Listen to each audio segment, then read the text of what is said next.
If you are the average enterprise software developer working for the average company,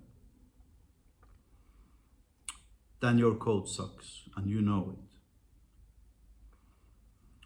And if you don't know it, you haven't worked long enough where you are currently working.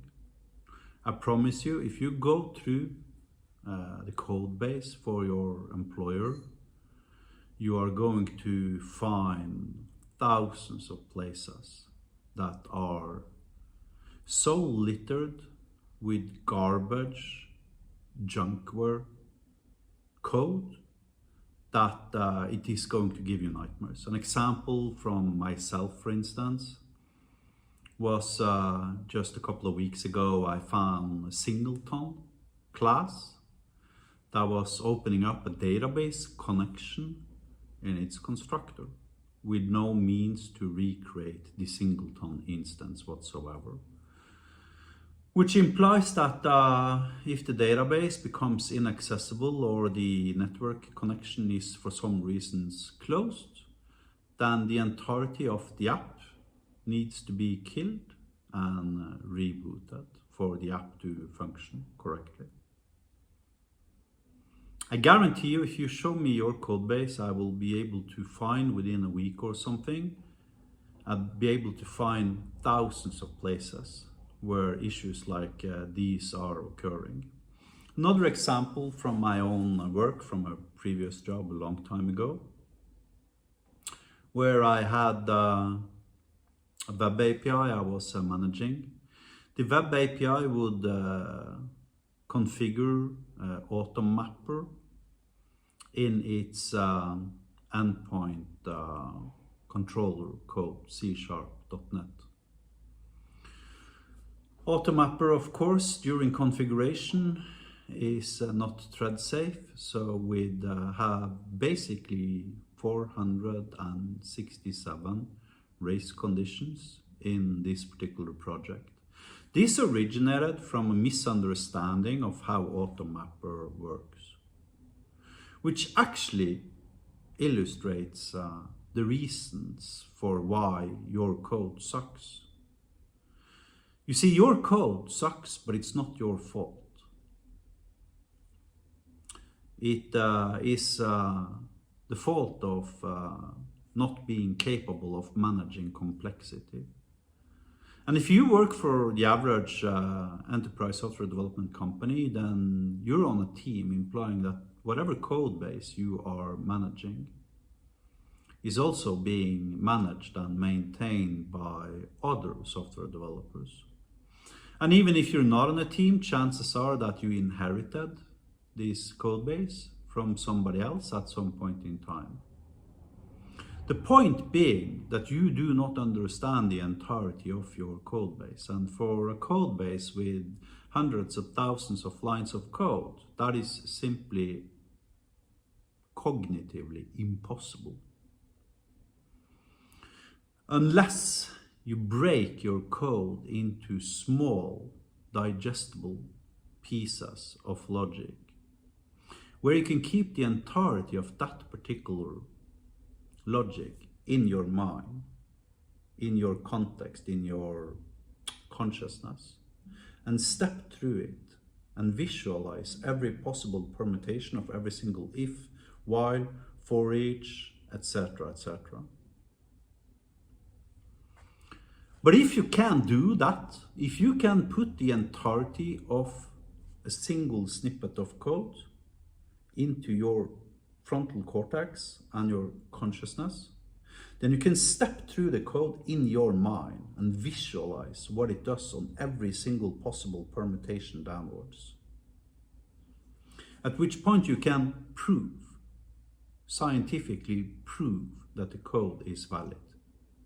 When you have done that with lots of smaller pieces of building blocks, you can build bigger abstractions on top of these building blocks by combining them together and repeat the process over again, similarly to how you would build a pyramid, you might say.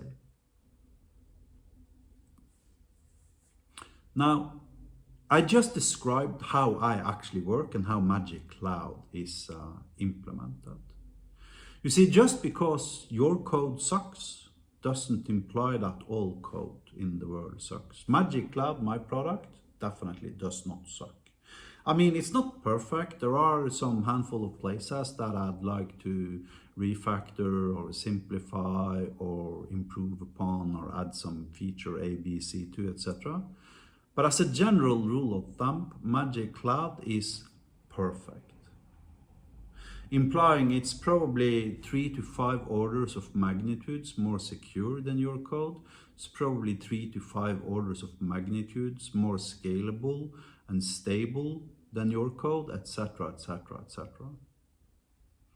And this eliminates technical debt, because technical debt are cognitive challenges that you have postponed into the future because you did not have the time, resources, or knowledge about how to solve them at some specific point in the past. If you never allow for that to happen, then you do not have technical debt. And in Magic Cloud, there is close to zero technical debt. And the amount of technical debt that actually exists in it is literally so small that it's completely negligible and you can completely ignore it. Let me show you some examples to illustrate what I mean. So here I have Magic Cloud running on my localhost machine. Let me show you what I mean by perfect code. Magic Cloud, plugins. Let's go into, for instance, magic lambda.strings. Let's find a guy that returns a boolean if some string contains another string. Just to illustrate how it works, let me show you here in HyperLambda Playground.foo how the Thomas Hansen strings.contains minus Thomas. If I execute this, it's obviously going to return true. If I do John here now, it's obviously going to return false. Now this is just a simple example, but actually every single line of code in Magic Cloud is similar. Here you see basically we have the signal declaration. This thing again basically sets the input node's value to boolean depending upon whether or not the string contains the value of the first node. Otherwise it sets it to false. Now this code is possible to put into your mind. The entirety of the code can be put into your mind at the same time. And even more complex things, such as if I go into magic.lambda project here and look at more complex stuff, such as, for instance, loops here, the for each loop, is also very easily fitted into the entirety of your mind.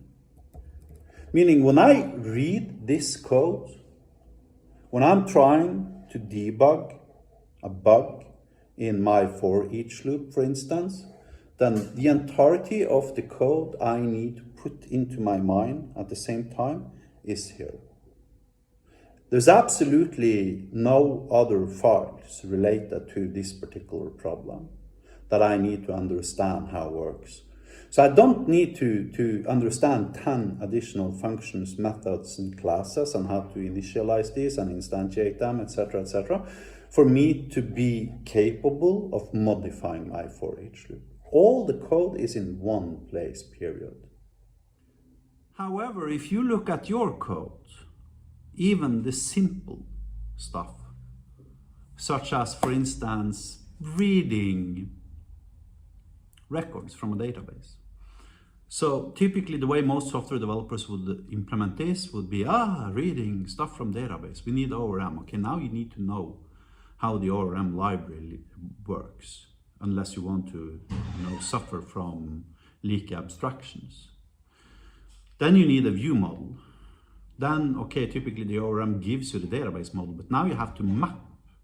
Remember my automapper issue from some years back ago? So now you have to map during the initialization phase of your program between the view model and the database model.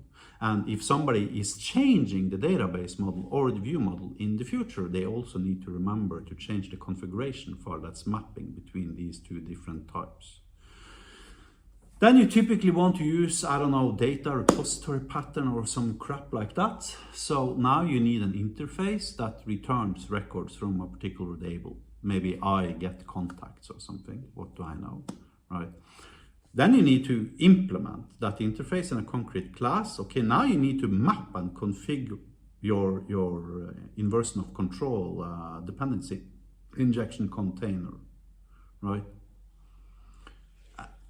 And etc, etc, etc. So regardless of what problem you're facing as the standard average enterprise software developer, there's 10 different files that you need to put into your head. And these files again are using additional libraries which you need to, confirm is working, etc, etc, to avoid leaky abstractions. When I code, I try everything I can to put the entirety of the required code inside of a single file, one file. And then I do my very best to make sure that I don't have to scroll downwards to see the entirety of the code. And I will go through insane amounts of mental energy to ensure that I can do that. Why? Because it eliminates future technical debt. But you cannot do that because you're working in a team where there are possibly 5 software developers touching any part of any system at any point in time.